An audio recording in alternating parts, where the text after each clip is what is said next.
What's the most controversial thing you've ever put into your game? Let us know in the comments below. Controversial in the controversial sense, the party came across a ruined drow city, and while picking through the ruins, they found a young girl who was hiding from a monster. The party killed the monster, and then proceeded to try and coax the girl out of the mostly collapsed house she was hiding in. She was afraid to leave, but they managed to persuade her. As she crossed the threshold, she seemed to turn into a mist that dissipated. The monster had already killed her. She didn't know she was dead. The party had no idea she was a ghost. The player who coaxed her out took several weeks of real time to get over that. He felt guilty for convincing her to leave, but eventually accepted that she went to a more fitting place. One of my players decided to start collecting underpants from corpses. I allowed it because he was new to the game and I figured he would learn on his own that it's not appropriate. Nope. He ended up tearing the underpants into strips, tying them to the end of his arrows and positioning himself so he would shoot said arrows through fire, which would ignite the arrow and hit the enemy. I hated everything about it, but he was so proud of himself for coming up with that idea, and the other players loved it. The never-ending jokes about poop and farts and underwear still haunt me. The overall goal of the game is to have fun, so now we have a player character that's an underpants arsonist. Yay! An underpants arsonist! So one of the party members has a sidekick that he hired, met his mother and everything, making the promise that he would take care of him and he can see the world and get paid. The party go on a convoy with a band of wagons making their way to Waterdeep from Baldur's Gate. They do some heroic stuff and catch the eye of two damsels. Through high charisma, they immediately flocked to the handsome player. But our handsome hero wasn't having it, and instead handed the damsels to a sidekick. Little did he know that the two were doppelgangers, so sidekick gets murdered and a doppelganger takes his place. The party begins to see something different about sidekick after that night. Like, he knew how to camp and take care of the group, was more confident, etc. About 3 days later, they realized sidekick was a doppel, kept it alive to find the real sidekick. They had to travel back on horseback to their old camping site and find his body. To which our now angry handsome fellow went and hanged the doppelganger on full display towards the road and gave his sidekick a proper burial. That messed up the player a little. He was on full revenge afterward. Took a feat so he could cast Moonbeam and made it his mission to kill every doppelganger he came across. Whoops.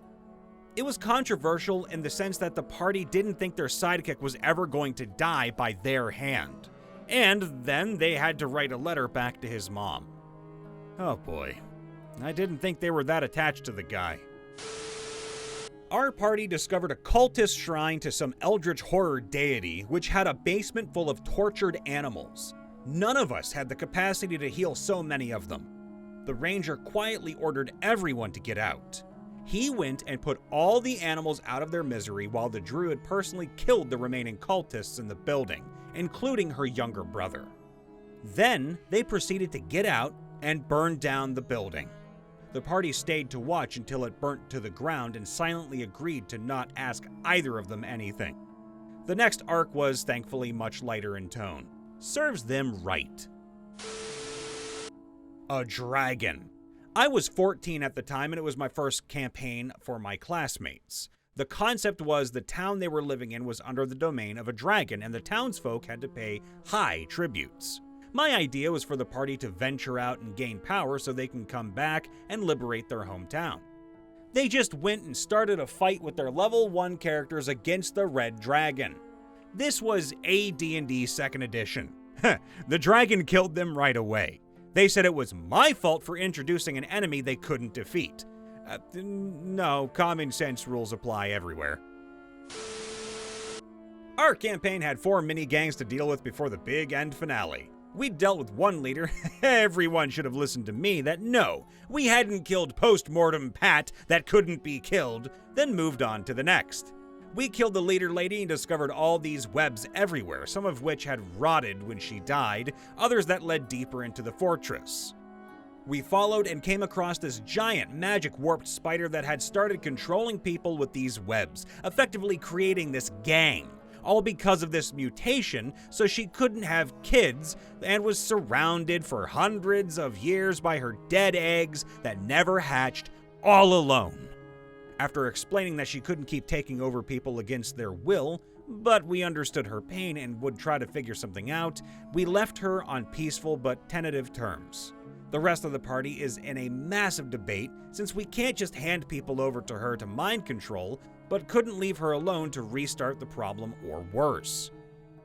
Why don't we just give her all the top-tier worst criminals that can't be rehabilitated? Like, the rapists and pedophiles. They're just taking up space in our prison and she'll rehabilitate them for us while adding helpful members to our society. Everyone just stared at me in silence before all agreeing, but not before all checking how I so easily came up with the idea. We're on Campaign 4 now. In Campaign 2, ending on 20th level, the party killed one god and deposed another, but ultimately spared him on a vote. The party Paladin was very unhappy. In Campaign 3, I revealed that the deposed god had retreated to the mountains of the mortal plane and stopped eating ambrosia, spiraling into a weakened, mentally absent state with very little power, memory, or strength left. The Paladin from Campaign 2 figured out where he lived, went to his cabin, and killed him. On one level. Yeah, a mercy. On another, yeesh.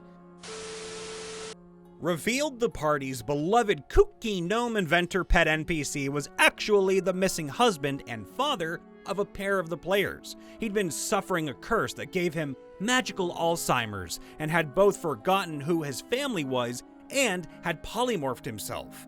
The party found this out, discovered the curse had been broken by the spell holding the evil god sealed away, failing completely, and that the only way to restore the seal and save the world from being annihilated involved restoring the curse and wiping away all his memories again, all in the span of about 10 minutes real time.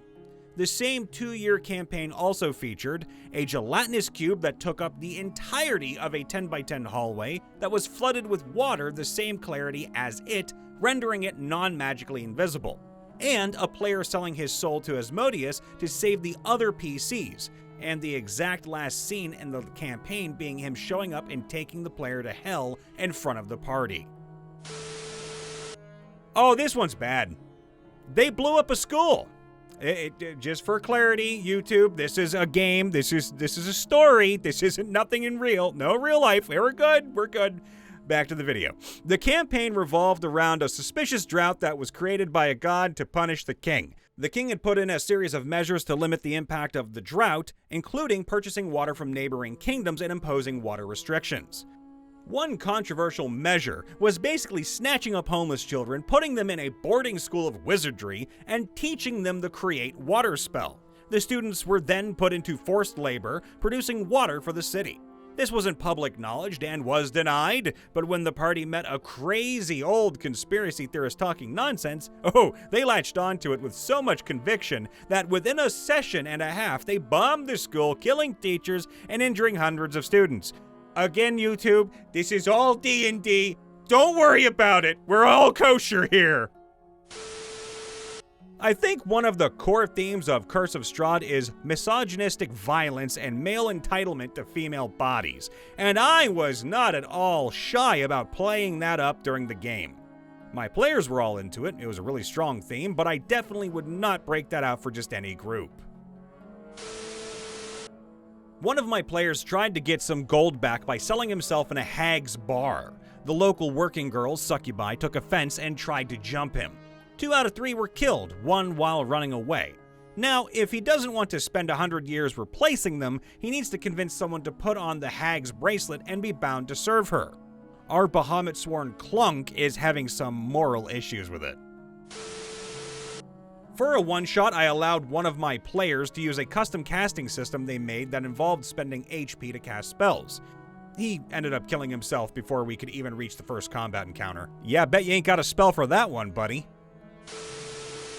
Child slave trafficking ring. What is this, Politics 2025 in the States? I never went into too much detail, and the players were not able to stop it fully. They freed the kids they could find, and then didn't know what to do with them.